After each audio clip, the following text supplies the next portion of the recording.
Hello बच्चों, let us see this question. इस question में क्या हो रहा है? A current I is uniformly distributed over the cross section of a long hollow cylindrical wire of inner radius r1 and outer radius r2। हमारे पास एक hollow cylindrical wire है जिसकी inner radius r1 है और outer radius क्या है? r2 है। Current जो है इसमें यूनिफॉर्मली डिस्ट्रीब्यूटेड है, दैट इज हर जगह सेम करंट प्रोड्यूस है, मतलब हर जगह सेम करंट आ रहा है। करंट में कोई भी वेरिएशन नहीं आ रहा, सेम करंट है। हमसे ये पूछा जा रहा है, अगर हम magnetic field with respect to distance R लगाते हैं, magnetic field with respect to the radial distance R, radial distance R का मतलब है सेंटर से जैसे जैसे आप दूर जाते जाएंगे ये आर बढ़ता रहेगा, ये आर होना चाहिए। इसके रिस्पेक्ट में अगर आप मैग्नेटिक फील्ड लगा रहे हैं तो कौन सा इसमें से जो कर्व है वो सही कर्व होगा, magnetic field versus that radius r का। Now the key concept which I am using over here is ampere circuital law. So now we are going to apply Ampere circuital law at different positions. पहली position है this P1, दूसरी position है this P2 which is at R1, तीसरी position है at P3, चौथी position है at P4, पांचवी position है at P5। मैं इन पांचों positions पे Ampere circuital law लगाऊंगा। जब मैं position P1 पे लगाता हूँ तो सबसे पहले मुझे contour बनाना पड़ेगा। जैसे ही मैं ये contour बनाऊंगा तो मैं evaluate कर सकता हूँ B dot DL equal to mu naught I net. मगर मुझे ध्यान आएगा यहाँ पर तो कोई करंट एग्जिस्ट ही नहीं कर रहा, तो यहाँ पर मैग्नेटिक फील्ड P1 पॉइंट पर क्या हो जाएगी? जीरो।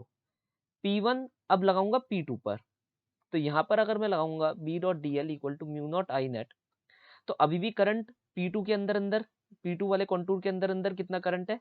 अभी भी जीरो करंट है। अगर ये P2 का कॉन्टूर है तो इसके अंदर तो कोई करंट ही नहीं है, तो स्टिल P2 पर मैग्नेटिक फील्ड जीरो रहेगी।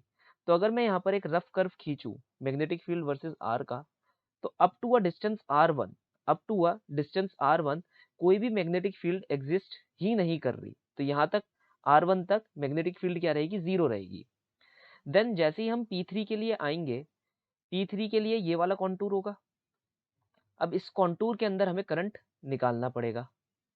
सो अगर हम कॉन्टूर के अंदर करंट निकालना चाहते हैं और हमारे को यहाँ दे रखा है कि जो करंट है वो यूनिफॉर्मली डिस्ट्रीब्यूटेड है, तो मैं करंट को पर यूनिट एरिया के रिस्पेक्ट में निकाल सकता हूँ, that is your current density. तो अगर मैं करंट डेंसिटी निकाल रहा हूँ, so that will be current, total current per unit area of this particular wire which is pi r2 square minus pi r1 square. Okay, so this is the thing. अब मुझे निकालना है भाई इस contour में कितना करंट है, इस कॉन्टूर में कितना करंट है। तो वो मैं कैसे निकालूंगा? बस इस करंट पर यूनिट एरिया को मल्टीप्लाई कर दूंगा एरिया ऑफ दिस कॉन्टूर से। अब इस कॉन्टूर की रेडियस क्या है? Small are. इंटरनल रेडियस क्या है? Capital R1। तो ये हो जाएगा, ये करंट ये एकोमोडेट करेगा। तो B dot D L equal to mu naught I net which is sigma pi small R square minus capital R square.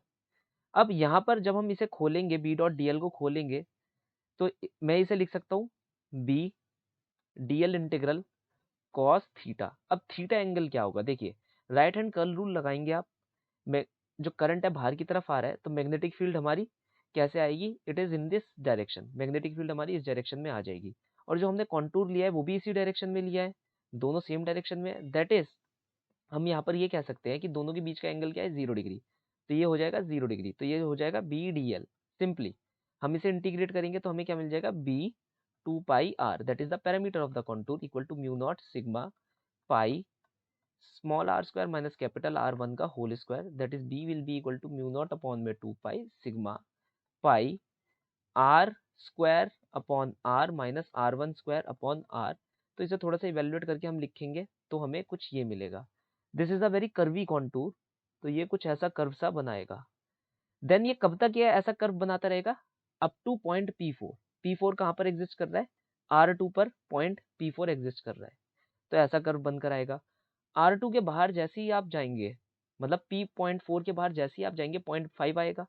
तो यहाँ के लिए भी हम लिख सकते हैं B dot D L for the 0.5 equal to mu naught I net. अब कितना करंट ये कैरी कर रहा है? ये टोटल करंट कैरी कर रहा है विच इज आई, है ना। अब तो पूरा ही ये पूरा सिलेंडर उसके अंदर आ गया, दिस इज करंट आई। अब हम B डॉट डी एल को इवेल्युएट कर लेंगे in the same manner, B integral of D L, close loop integral of D L cosine of angle 0 degree. Still अभी भी एंगल क्या है? 0 डिग्री है। अब जब हम B निकालेंगे तो वो क्या निकल कर आएगा? Mu naught I upon parameter of the contour which is 2 pi r. Now b is inversely proportional to r, that is the ये जो contour होगा ये कुछ ऐसे जाएगा. From this, second option is matching very correctly, so we can say that the final solution for the following problem is second option. Hope you understood well. Best of luck.